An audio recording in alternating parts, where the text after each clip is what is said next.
আজ দুর্গাপুরের কেসটা নিয়ে যারা রাজনীতি করছে, বলছে এটা পলিটিক্যাল বলে উৎসাহিত করা হয়েছে, আমি তাদেরকে বলতে চাই, নিজেদের ঘরের মা বোনের সাথে যদি এইগুলো হতো তখনও আপনারা বলতেন যে এটা পলিটিক্স করা হচ্ছে।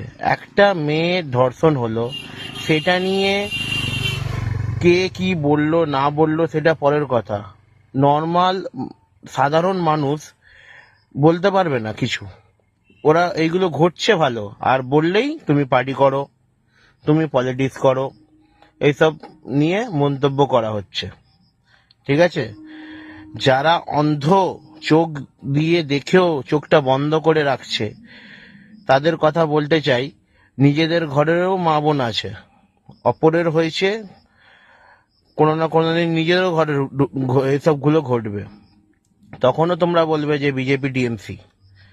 ঠিক আছে, বিজেপি টিএমসি না করে কোনো পলিটিক্যাল পার্টির এসব কথাবার্তা না বলে সত্যটাকে বলতে শিখুন। সত্য যেটা ঘটেছে সেটা নিয়ে বলতে শিখতে হবে, তাতে কারোর কিছু করার বা বলার নেই।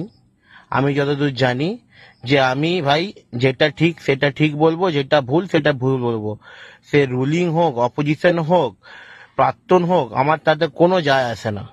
ঠিক আছে, আমার বাড়িতে যদি মা বোন আছে, ভাই আমার গায়ে লেগেছে আমি বলতেই পারি।